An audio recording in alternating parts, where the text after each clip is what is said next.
Until the 8th inning, the Cardinals held it together on Monday night in Houston, but it all unraveled at the end. Should Oli Marmol have managed the bullpen differently? We'll answer that question in detail coming up on B-Schaeff Daily.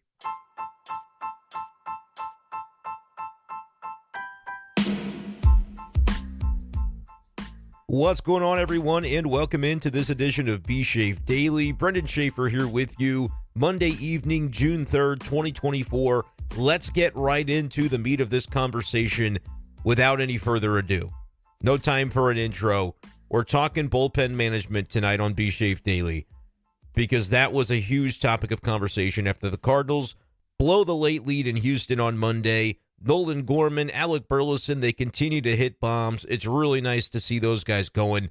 I'd say collectively the offense didn't do enough in this game. As the Cardinals drop at 7-4, I'd say the defense is still a growing concern on a list of several concerns for the Cardinals right now as they made a couple more errors in the game on Monday night.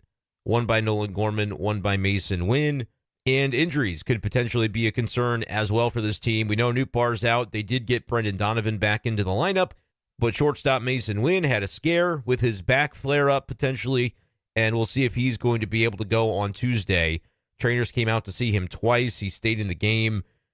I'm not so sure about that. If you have to come out a second time, maybe just precautionary, take him out. But the Cardinals are obviously going to see how he responds with the back that has been an ongoing concern. You may see Brandon Crawford on Tuesday, but I want to spend as much time as we possibly can, and then we'll see where that puts us on time as far as talking about other elements of this game, because it was a very compelling game all the way through, but we have to spend the bulk of this talking about the bullpen, because it's what everybody was harping on after the game. Oli Marmol blew it. I saw a lot of various comments. I know the YouTube comments here are going to be fired up. I was getting comments on previous B-Schaeff Daily videos before I even posted this one, with people eager to chime in on their Oli Marmol thoughts. So get them in, comment below, but hear this video all the way through. Listen to this podcast all the way through, because, I mean, some of you aren't going to like my takeaway with this, but it, to me, is bonkers to suggest that this loss was on Oli Marmol's bullpen management. But it would be one thing for me to just say that and to say, oh, Cardinals fans are going nuts over nothing, and they're wrong, without backing it up. So I'm going to sit here and back it up. And you can let me know if you think I'm full of it, if it's ridiculous. I'm all good with that. But I think this is the kind of stuff that we actually need to dig into, sit down, look at objectively, not just hindsight. Oh, it didn't go well, so we're going to say that it was the manager's fault because he should have done something different. I see a lot of comments, and I asked it on Twitter, and I'll go through some of the replies to my tweet, which simply posed the question, what did you want to see Oli Marmol do differently in managing the bullpen tonight? And you can answer that question in the replies here on YouTube. If you haven't commented on the Twitter post, would love for the comments on YouTube to get into this conversation as well. I'm not asking it. It's not a loaded question. I'm honestly asking, what would you have preferred to see him do differently? And of all the people that commented, there was really only one guy that I got into a back and forth with. His name's Kyle, who actually had a legitimate answer. And he said, look, I would have gone to Kyle Leahy after the Alex Bregman home run because the pitches by JoJo Romero looked a little flat, and you could just anticipate that it wasn't going to go well, which is fine if that's your take. But I don't think this is an objective universal truth that Kyle Leahy would have been a better option than JoJo Romero in that spot. I think we're propping Kyle Leahy up a little bit too much if we act like that's just universally known that Leahy would be a better. I mean, if you think about Kyle Leahy and the way Cardinals fans thought about him before he came up this year, or even the first time he came up this year, you're like, oh, that's that guy from last year that gave up a bunch of runs anytime he touched the mound. The guy with a 21 ERA last year in St. Louis, and with Memphis, it was over 6. And this year, it was almost 6 in Memphis, and then he came up to St. Louis, and it's still 4.80 with the Cardinals. This isn't rip on Kyle Leahy day. That's not what I want this to be. But I just want us to be intellectually honest about this. Let's not be disingenuous, because we know that JoJo Romero blew the game. And so, in hindsight, we're going to look and go, well, who was out there available? Yeah, Kyle Leahy. That's who they should have brought in. And if you even were thinking it in the moment, that's okay. Let me know that I'm wrong and put that in the comments too, that you were thinking it in the moment. But in the moment, you know what else? Oli Marmol was thinking it too, and thinking, do I grade Kyle Leahy or Ryan Ludus against JoJo Romero, and where do I come out on that? and the coaching staff, they're all thinking that same thing. They're asking those questions. And ultimately, I think it was a no contest, no-brainer decision to go with Romero for as long as they did. I understand that at a certain point you could have anticipated it wouldn't go well. I think you could have made the same argument about bringing in Kyle Leahy with inherited runners and thinking he was going to get you out of the rest of that inning in the eighth. I think there was just a point at which this game and this loss said more about the roster itself than the way that it was managed tonight. There are limitations to this roster, and they were exploited tonight, and they were revealed tonight. I think we already knew about some of them, but it was certainly something that was very much under the microscope in this game. I want to get right into it, though. I'm going to go through the game log, the box score, so that we can go piece by piece and delineate, and maybe I can help you out. You can help me out, Cardinals fans, as we figure out where should Oli Marmol have gone differently. And then we will hear from Oli Marmol with some audio courtesy of Bally Sports Midwest. I want to say real quick, if you like Cardinals conversation, if you like getting into the weeds on this kind of stuff, this is the channel where it happens. Subscribe, hit that button, hit the bell for notifications so you never miss a post or a video or a podcast or a live stream here on Brenden Schaeffer, St. Louis Cardinals writer, YouTube land. Thank you guys for being here. And if you want to check out a channel membership, that link is in the description as well. Let's start in the sixth inning where Kyle Gibson was rolling along. Like I said, there was some offense to talk about tonight. Basically, Nolan Gorman is en fuego, and he can carry this lineup for weeks at a time if he continues to play like that. But not a lot of other production tonight, so the Cardinals were trying to make do with the 4 runs that they scored. You get into that sixth inning with Kyle Gibson, who had been pitching pretty well to that point, and he starts to get into a bit of danger. Gives up a run after a Yordan Alvarez double. Jake Myers gets the base hit to score the run. Another base hit. Jeremy Pena makes it first and third, and that's the situation that I think we can finally start talking about the bullpen stuff. What should have happened here with left-hander John Singleton due up to bat?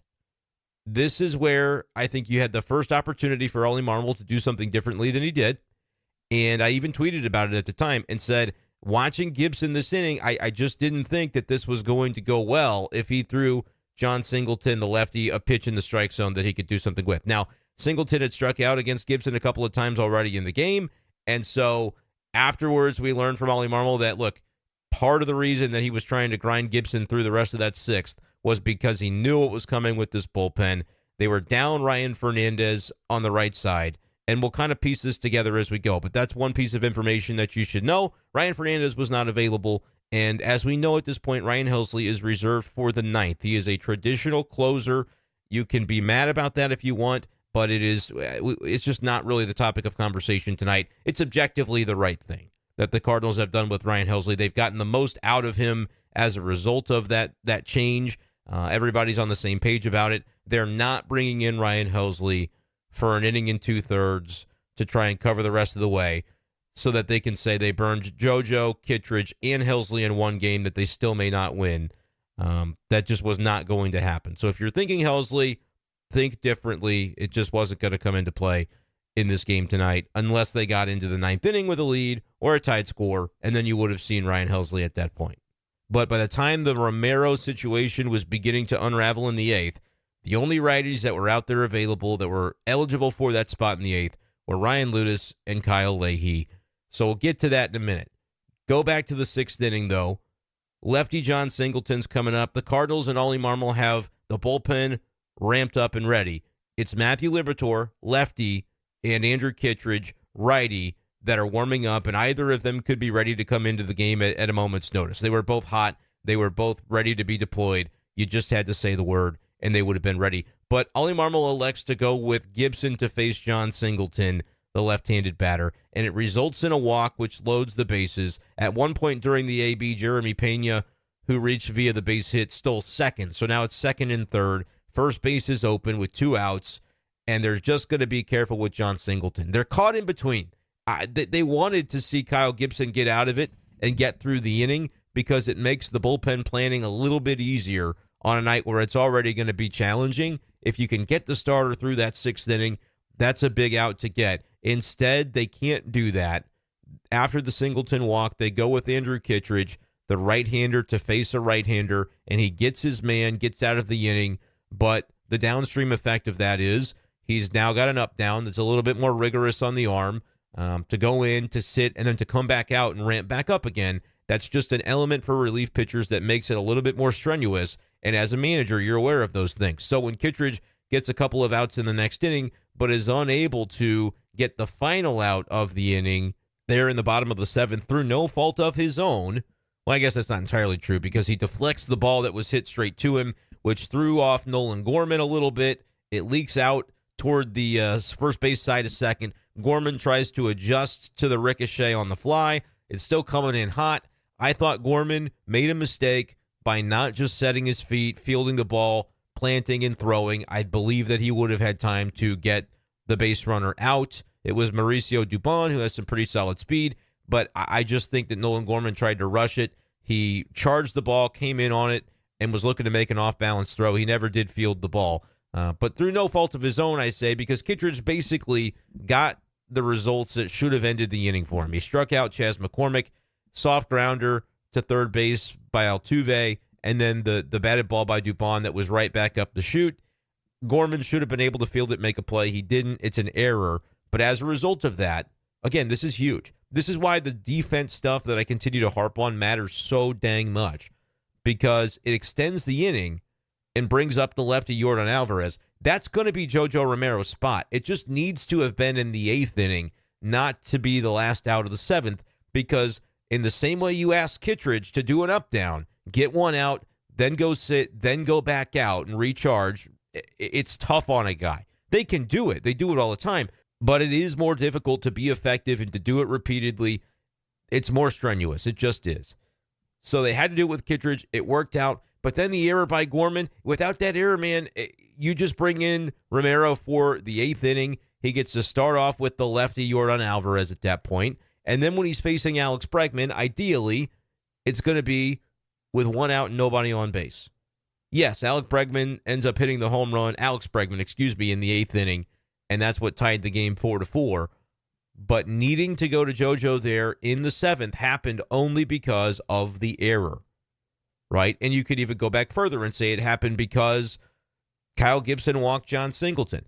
And I want to go back to that spot for one more moment to explain why not Matthew Liberatore to face the lefty John Singleton. You said, Brenden, Liberatore was hot. He was ready to be deployed at a moment's notice.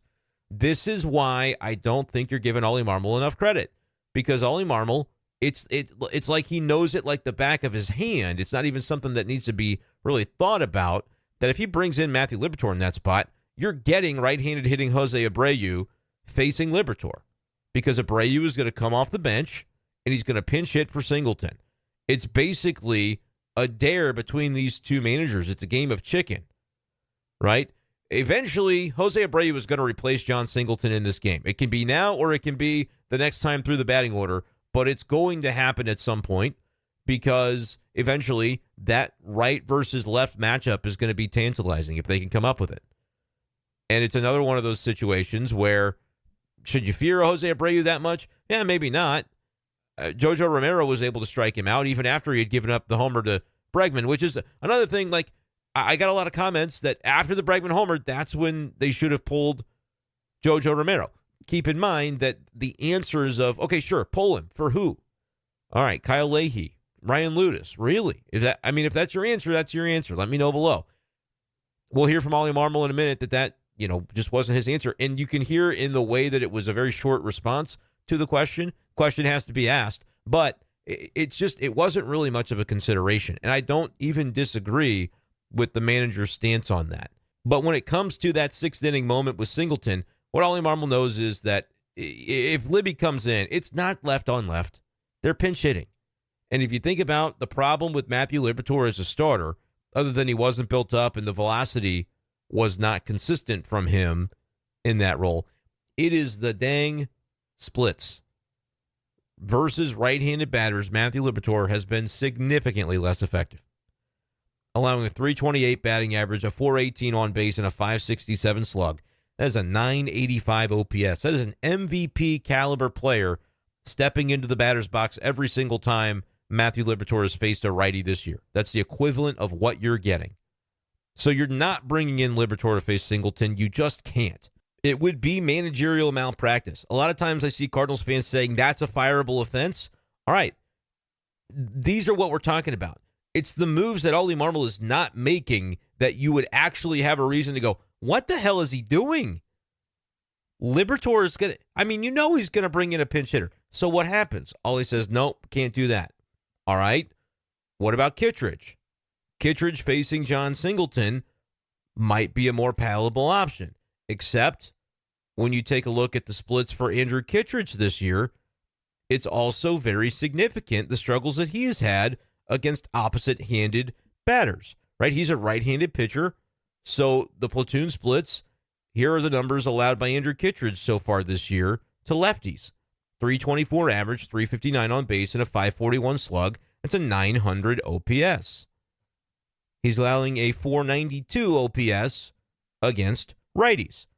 Right-on-right situation, if you can come up with it for Andrew Kittredge, you're probably going to get out of a jam here. So what do? They have Kyle Gibson face, even though Kyle Gibson is worn down at this point, there's no doubt about it, they keep him in the game, and they have him face John Singleton, who has gotten out a couple of times. Is it guaranteed to work? No, but it's honestly a pretty reasonable choice. Pretty reasonable decision that you would make at that point in time, knowing that, look, Libby and Kittredge are they're your two best relievers for that spot in the game. Keep in mind, it's the 6th inning, so you could say, bring in JoJo Romero for that spot and have him face Singleton. They're still going to flip it around and put Abreu in there. Now, the one guy in this situation that does not have those aggressive splits against him is JoJo. He's been good against lefties, been good against righties as well, which is why he gets that opportunity in the 8th, and they let him go for as long as they did, because he just seemed like the best option based on the numbers. But I think the 6th inning is maybe a little bit too early to go with JoJo Romero, because you know that there's going to be another at-bat for Yordan Alvarez later, and JoJo needs to be pitching to him when it happens.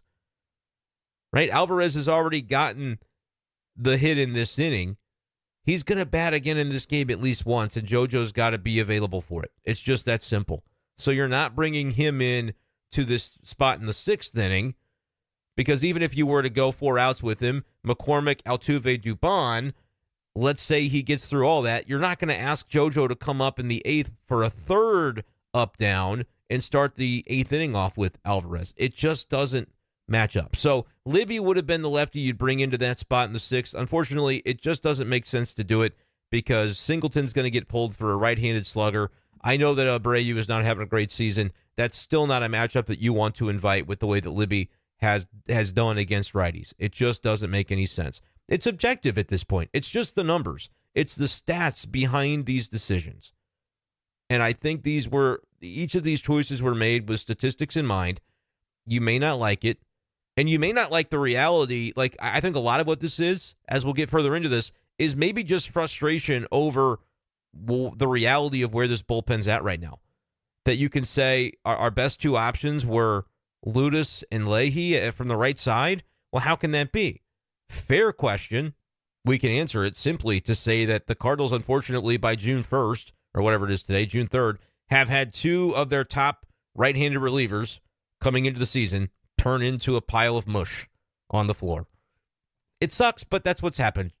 Giovanni Gallegos on the injured list with a shoulder impingement, but, it's because he was giving up a homer every game. Had to put him on the IL.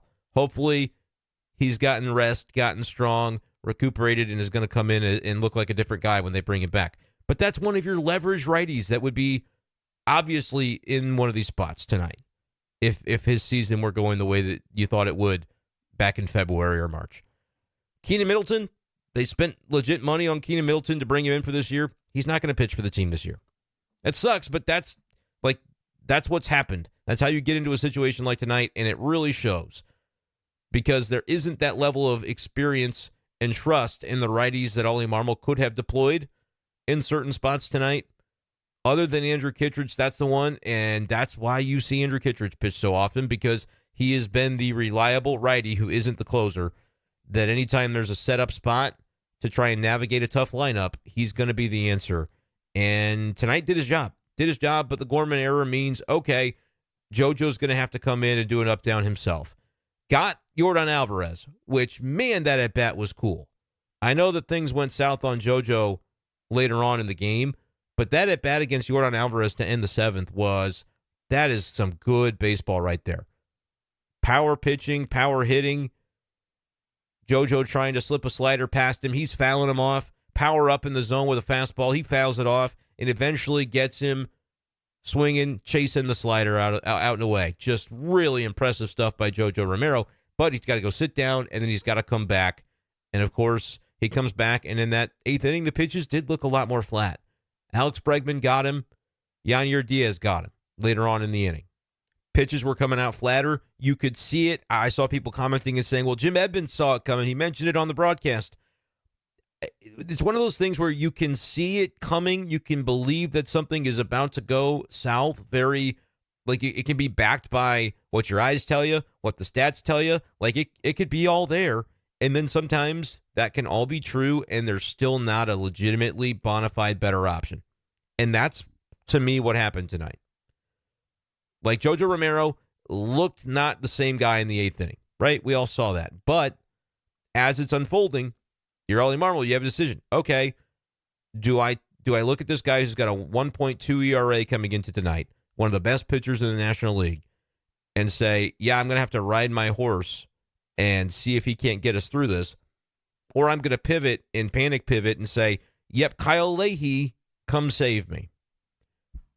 Look, it's not anything against Kyle Leahy, but you could understand where Oli Marmol would have landed where he landed on that, and it probably wasn't that difficult of a decision.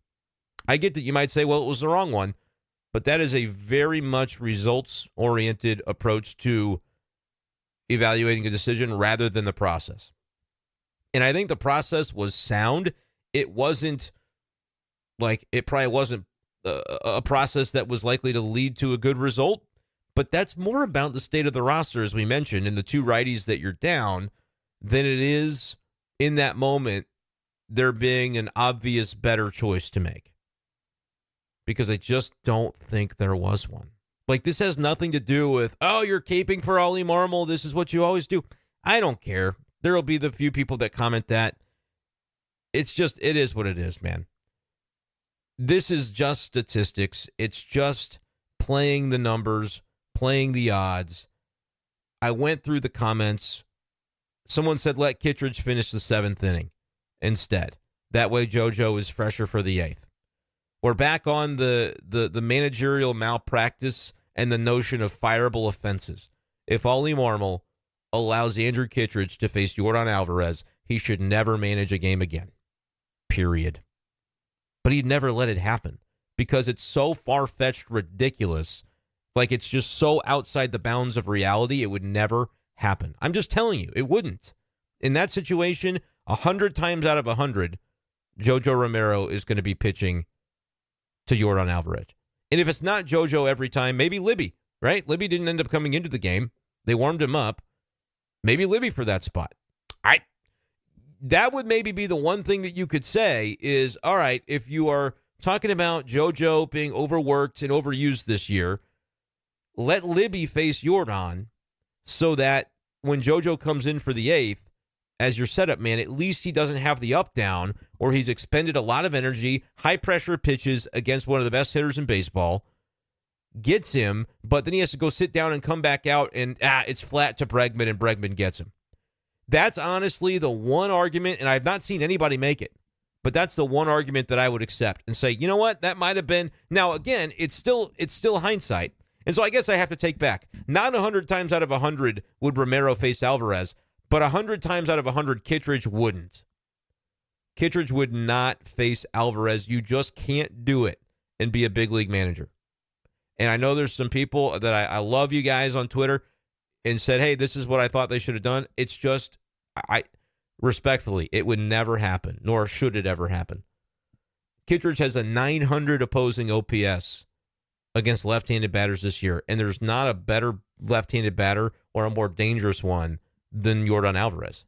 He is just a monster. It would never have happened. They cannot let that matchup happen. Libby against Yordan would have been bold, and I could have seen people say, let's Yordan homers off of Libby, and you go, why wasn't it? Why didn't you use JoJo? All right, I mean, no matter what happens, Oli Marmol's going to get blamed. We get that, and he gets it too. But I think Libby would have been defensible because we've seen him pitch really well in a relief role, and he might have been able to get Yordan. The problem is, like, JoJo got Yordan. He got his man. But what it set up was that unfortunate situation of the next inning. But that's the one way that you could have ordered it, that it would have made some sense. But you're also in a spot where you have to trust Liberatore to pitch to Yordan. You have to actually make sure he throws him strikes, because if he walks him, then suddenly you've got Libby against Bregman, and that probably results in the same thing, the homer. Because of, as we mentioned, Bregman's splits, Libby's splits against right-handed batters. They're worse than Kittredge's against lefties. So that's the one thing that I think maybe Oli Marmol could have done, but as I continue to talk myself through it, you recognize that if he's careful with him at all, and Libby walks Yordan Alvarez inadvertently because he's afraid to get beat by him, he's getting beat by Alex Bregman almost for sure, who would have been the next batter up. So that's why you can't, like, it would have been gutsy.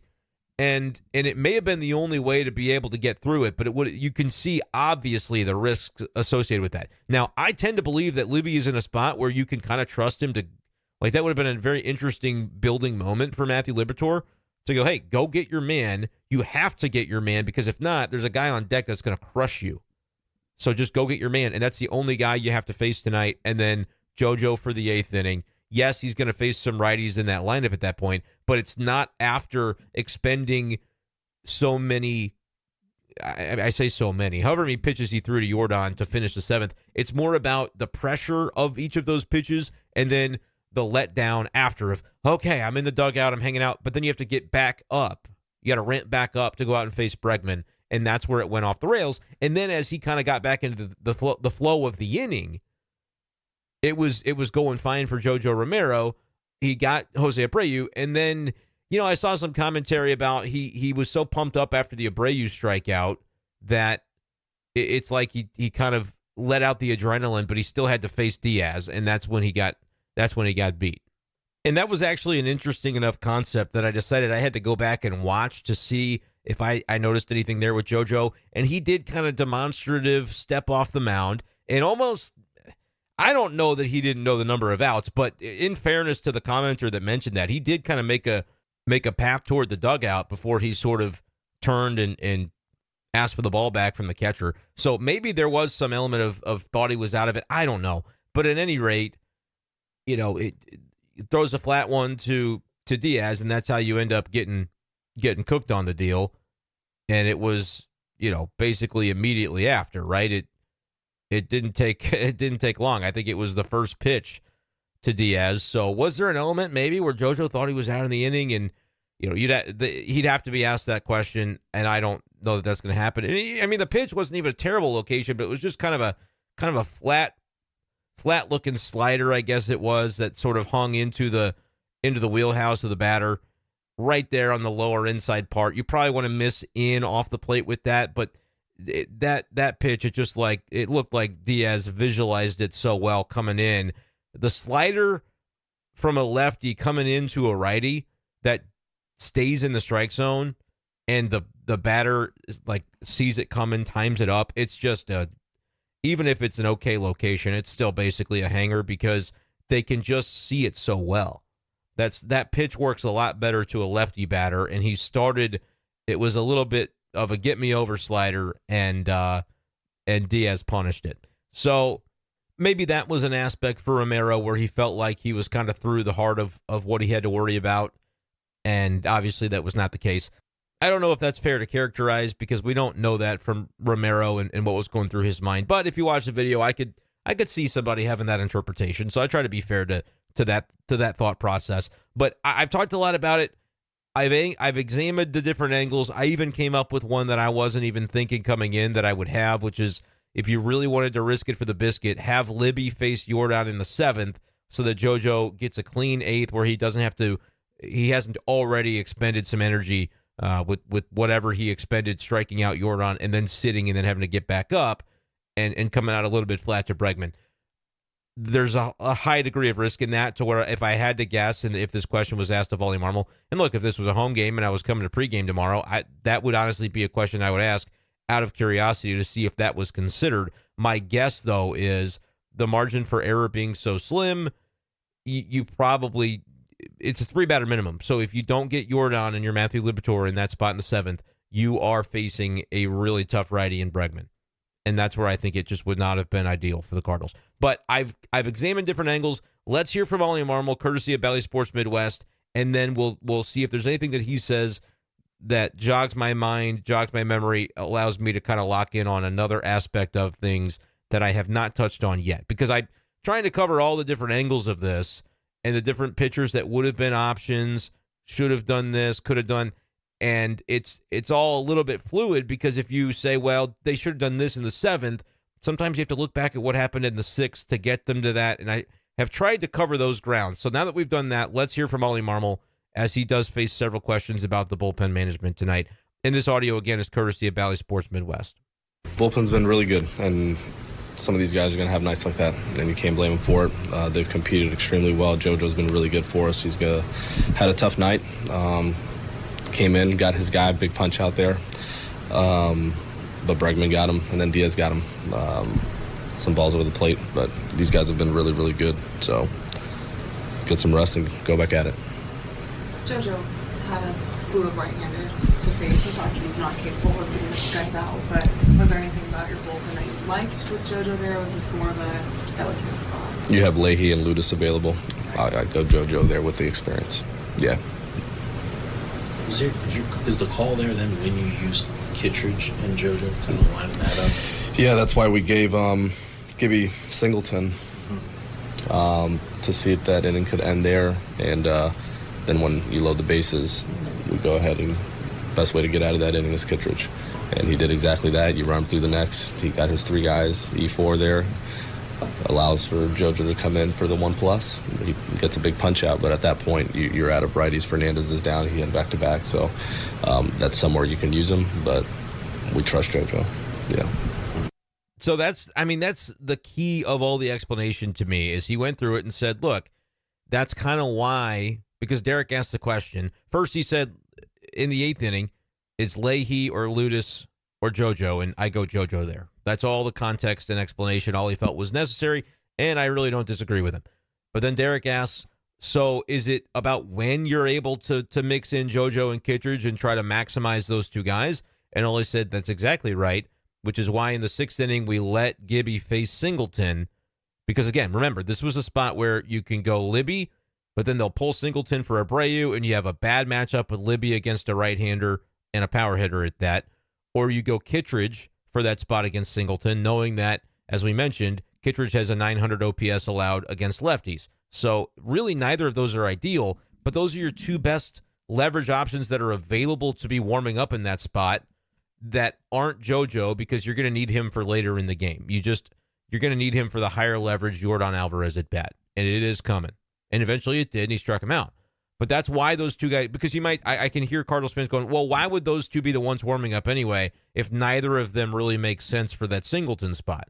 Well, the reality is Singleton's not that good. He struck out a couple of times. He can hit homers for sure. He can beat you, but it's not as leverage as it's going to be when you have to face Yordan Alvarez again. So it's a lesser of 3 evils, and not to say Kyle Gibson's evil, but in that moment, it was just unlikely that he was going to record another out. I even said it at the time when I tweeted about it. It just felt like they were extending, but they were doing it out of necessity because you had 3 options that none of them felt particularly good in the moment. The one that you go with is let Gibby go. And honestly, once Pena steals second, the walk of Singleton is not the worst thing in the world. You'd like to get him out because it is the chain reaction that caused them to have to use everybody else a little bit too early. And ultimately, they ran out of runway to keep getting outs with effective pitching. But Kittredge facing Diaz, the righty in that spot, they're not taking out their right-handed hitting catcher. They did have Caratini on the bench. I guess they could have moved him in for that spot as a switch hitter. Maybe I don't know. Maybe they thought about it, didn't do it, whatever. Ultimately, Diaz hits the home run that ends up winning them the game. So, good on Espada to not do it. But you have more confidence if you're the Cardinals that when you bring in Kittredge, he's facing the righty. You're getting the matchup that you wanted. It's just unfortunate that you had to essentially burn Kittredge a little bit too early and have him do an up down, which could cost him to be, or cause him rather, to be less effective in the 7th when he comes back out. The thing of it is, he wasn't less effective in the 7th. He got 3 outs, but as Oli Marmol said, the E4, like Oli basically ran through everything that I've already said, but that's why this stuff matters, because it ended up having a downstream effect. The Gorman error leads to Yordan's going to get to bat with a runner on base in that 7th inning instead of leading off the 8th against JoJo. Now JoJo's got to get this guy in the 7th, and that ends up being a somewhat lengthy at bat because he fouls off a few pitches. You get Yordan, but that's how JoJo's pitch count gets up. That's how when he sits and comes back out, he's flat against Bregman. He had already expended some of that energy. Even a worn-down JoJo was a better option, according to Marmol, than Leahy. And if you feel like that's not right, then that's okay. You can have that take. I'm not trying to say that you can't believe that. I'm just saying I understand where Oli would be having that thought process. And it's not like it kind of reminds me of 2022 in the playoff series against the Phillies when people said, well, clearly Helsley wasn't himself. How could Oli stick with him as long as he did? There's a notion of, well, he is the best reliever in baseball, so I don't know. Maybe he figures it out here in a second. We don't feel like we have a better option other than to just see it play out. It's the notion of, if I'm going to go down, I'm going to go down swinging with my best guy. I'm taking my best shot at this, and that's not Kyle Leahy giving up a walk-off. Or I guess it would have been the 8th thing. It's not Kyle Leahy giving up a go-ahead homer. Like, it's not. It's JoJo Romero giving it up, unfortunately. Sometimes a decision has to be made. And look, you may not agree with this, but I absolutely make decisions this way at times. You have to make a decision of what can you live with if it goes wrong. Like, what can you lay your head on the pillow at night and go, you know what, we lost. I effed it up. It didn't go the way I wanted it to, but I at least know with my process, I can live with it going down that way. You're telling me, Cardinals fans, if Kyle Leahy comes in and gives up a nuke, you're cool with it? Like, you're not going to say, what in the hell is Oli Marmol doing, bringing in a rookie who, had a 6 ERA in Memphis before he got here and has given up runs in consecutive outings? Like, you guys are acting like Kyle Leahy. And again, I hate to harp too much on him because it's now getting disproportionate. Disproportionate means I want to explain why he wasn't the right option, but I'm having to talk about it so much that it makes it sound like I think Kyle Leahy stinks. When in reality, I just don't think he is a leverage right-hander in this bullpen at this point. He's not to that tier of circle of trust, nor should he be based on his performances to date. His last 2 outings, he's combined for an inning over the 2 games, giving up 4 hits and 2 runs in an inning of work over the last 2 times he pitched. So, I mean, it's just like there are people that are saying, he should have done this. He should have taken out JoJo. Oh, you got to take him out after the Bregman homer. You should have taken him out before the Bregman homer. He should have been clairvoyant and known that it was going to go bad. And whenever it is that you feel he should have taken him out, that's cool. I might not agree with you, but my next question is going to be, who should he have put in instead? I don't want to hear that he should have taken him out and he's a dum-dum because who should he have put in and why? Because there were some suggestions that just don't make logical sense. Leahy makes logical enough sense, but I think it just boils down to he's not as good of a pitcher as JoJo Romero, and JoJo does not have bad splits against right-handers. I know it was a bunch of righties in a row, so we're inherently built to go, who's the best righty that you could have gone to? And that's a natural, smart way to think. It should have been Giovanni Gallegos. It should have been Keenan Middleton. It's not. So what needs to be done, I think, is a fair question. It's not anything that can be done by Oli Marmol, though. If you're John Mozeliak watching that game, you go trade for a right-handed reliever, and you do it in the month of June. You do it in the first half of the month of June. It really does become that simple for me.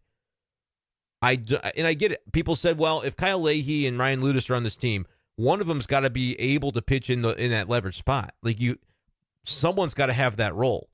Totally get it. I don't look at either of those pitchers and say that they've put themselves in position. In Ludis's case, we just haven't seen him hardly at all. So there's really no way to. I mean, he just pitched for the first time and did a nice job. But to say that, you're going to bring him into a tied game after he was here for 2 weeks and wasn't pitching, I just don't think that's realistic or necessarily a smart way to go about it. But if you don't have the leverage arms that you need from the right side, there's no law saying you have to wait till July to trade for one if you are intent upon being a playoff team. Don't worry about the market, crystallizing. Go make the market move. The Cardinals need another reliable righty in the bullpen. If the plan is we're going to have Giovanni Gallegos go on some rehabs and come back, good luck. I mean, that might work, but it also might result in similar performances that you saw from Gio and then having to make a hard decision. Like, you don't know at this point. And I do not think it's too early to be really scouring the trade market to see what you can come up with. Maybe there's nobody that's willing to trade you a righty reliever yet, but I also don't know that is going to be the case. There are plenty of teams that know they're out of it that might have a righty reliever that you can pry. So even if that's not a move that they can imminently make this week because it's just they're trying and they're not able to come up with it because nobody's looking to make those types of moves yet, that's fine. That's got to be something that should be front of mind for Mo, in my opinion, to be just working on it constantly. Get something. Try and make something happen, because you saw tonight when you have a series like that Philly series where the bullpen gets worked pretty hard and gets stretched, and then you go to Houston and have a chance to win a game, and things just start to snowball little by little. It started with the walk to Singleton from Gibson. It wasn't the situation that I think favored Gibson in that spot, so I get why he was careful with him.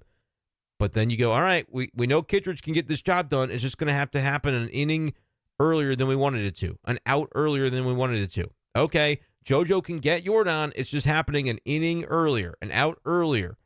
And then you can see how it snowballs on itself, and eventually you run out of runway. And that's exactly what happened.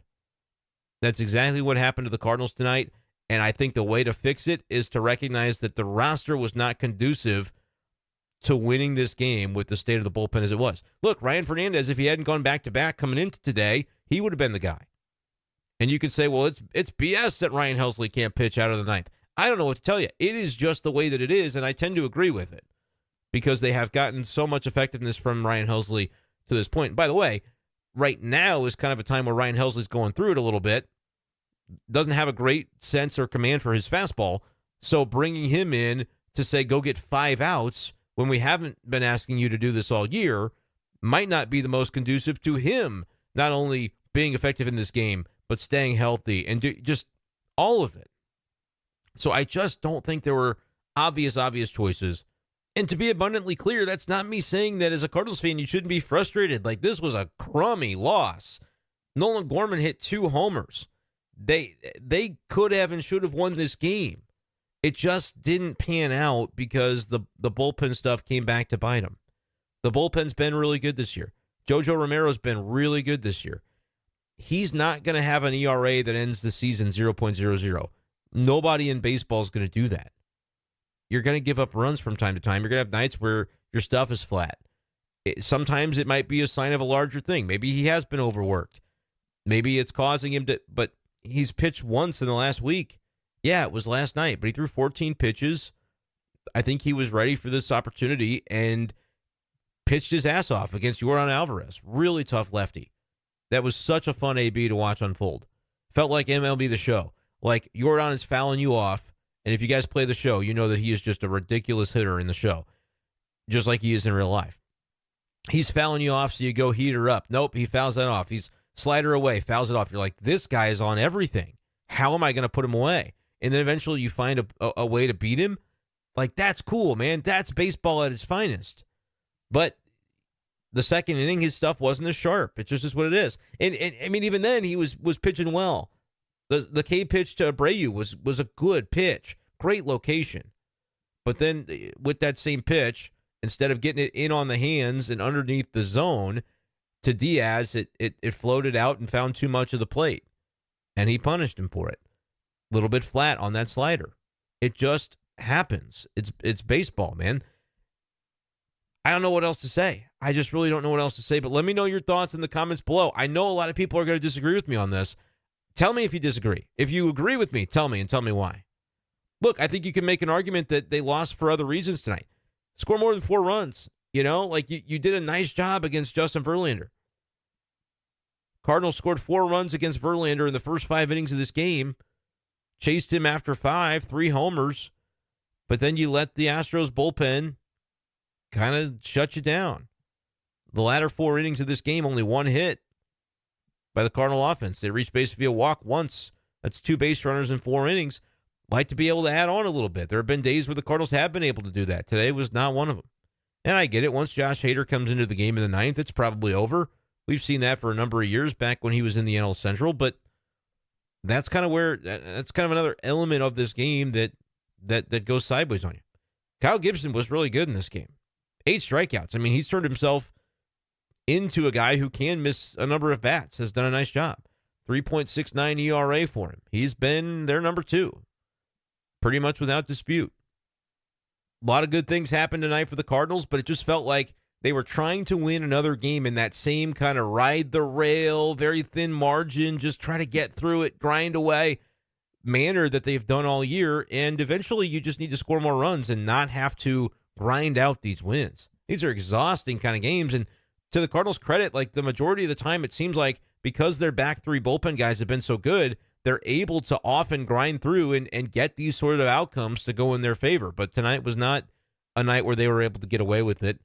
And, you know, you're going to blame the manager. You're going to blame whatever. I don't think people are too upset at JoJo. Like he's still got a 2.10 ERA for the year. He's been really, really good. It's just one of those nights where he was not as sharp, and they asked him to do, they asked a little bit more of him than he was able to come up with. Mentioned, though, the error to Gorman, like defense has got to improve. And the Mason Wynn error is just inexplicable. And there's been a lot of them. Like, let's be real. He's made 10 errors. It's way too many errors for Mason Wynn to be making at this point. And it's not a skill issue. He has the skill to make every play. He needs to dial in on the routine plays. I'm not saying his head's not in the game. There's no connotation to this that I'm adding. It's a very simple, he's made 10 errors and it's June 4th. I get it that he plays shortstop and there are a lot of opportunities at that position, but that wasn't an error that gets made if you're locked in and just making the fundamental sound play on that moment. So that one didn't end up coming back to cost the Cardinals in as much of a way as the Gorman one did. The Gorman one, you didn't even allow a run after it, but it set off the chain reaction of the bullpen. The Mason Wynn one, yeah, the run does eventually score, but by then, that was after the Diaz home run. It was 6-4, so you lose 7-4 instead. It just doesn't really make any difference. The Cardinals were not scoring against Josh Hader. It just wasn't going to happen. But I don't really have any grand takeaway to end this on. Just some of the suggestions I saw from Cardinals fans tonight, like Kittredge should face Jordan. It's just absolutely respectfully as I can say it, it's a bad idea. Anybody who would have said Oli Marmol should be fired for that, I would go, maybe that's kind of harsh, but that's one of the worst decisions I've ever seen. So it's hard to disagree with you. But that's why he's never going to make it, because contrary to popular belief, I do think he has a good handle on these bullpen decisions. Right? It's just at every turn, in any way, like for real, if you've got a way that you think it should have been managed differently in the bullpen with a specific moment in time where they should have taken out this guy and brought in this guy, and how you would have handled the rest of the game after that, because it would be a butterfly effect, let me know in the comments. I want to hear, because this kind of strategy stuff is fun to talk about.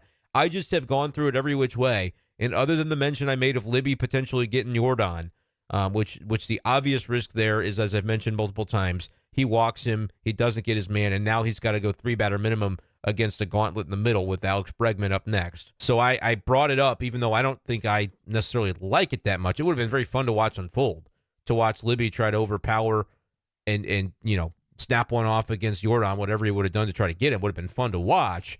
I don't know if it would have been sound strategy because of the risks associated, but sometimes you go bold and say, we're going to basically win the game or lose it right here. Like that's a reckless managing, but something you could do if you really wanted to. But other than that, like, what else are you seeing, Cardinals fans, that you're like, yep, the numbers dictate, it makes sense to do this? Understand, though, Fernandez not available. Helsley, he's not pitching outside of the ninth. There are certain constructs that have to be adhered to, and if your answer is Leahy, then it's Leahy. We just have and that's fine. If that's how you feel, it's fine. Or if it's Ludus, that's fine. We just have a fundamental disagreement on where the trusted relievers are in this bullpen. And if you're just frustrated because you're like, yeah, those two righties, I don't feel great about it either, but it's all you had to do because clearly JoJo didn't have it at that point. I hear you, and then that's more of a conversation that you have to have and say, you know what? The management mistake that was made is that John Mozeliak did not see it coming and react quickly enough to them not having the quality righty depth that they needed to have in relief. And look, I'm not trying to rip Mo too bad for it, because he did have two guys One guy just pitched bad, Gio, and then I guess he was hurt because he's on the IL. And the other one's just hurt and never has pitched and never will for the Cardinals, Keenan Middleton. It stinks. And I say never will. I'm very pessimistic. I'm DEFCON 1. You could not be more of a panic because he's seeing a Tommy John specialist. Like, it's just a matter of time before we learn the fate. But I don't think it's going to be great news for Keenan, and that sucks because he was a guy that Mo went out, identified, signed, was counting on, and, you're not going to get him. But now that you know that, what's the next move? Because I don't think what the Cardinals have from the right side is extremely sustainable at this point. And look, there is maybe going to come a point in time where you have to ask more of Alutis or of Leahy and put him into more of those leveragey spots. But if Leahy had been just wrecking dudes the last week and a half, we'd have a different conversation. Leahy has struggled mightily in his recent outings, to where if I'm taking a guy that struggled mightily versus a guy that right now looks a little flat, but he's also come up with some big strikeouts already tonight, I'm probably just sticking with JoJo Romero. But let me know if you feel differently. It's okay if you do. Let's respect each other. I'm not coming at anybody personally. It's not personal insults here. It's just genuinely, I'm baffled that some of the conversation is gone the way that it's gone. Think about these scenarios and let's have a conversation about them. But if your general thought is, oh, take out JoJo because he stinks, or take out, Oli doesn't know what he's doing, then that's not really an honest conversation. So let me know what you think. I think it's very fascinating, and I think if your ultimate conclusion is, yeah, they just don't have the righties to be able to feel great about that spot, you're right. That's the problem, but Oli Marmol can't just put his hands up and say, we don't really have the leverage righties here, so can we get like a do-over? No, you have to play the game out, play the moment out, and make the best decision in that moment that you possibly can. And I think he did, and it just did not go their way.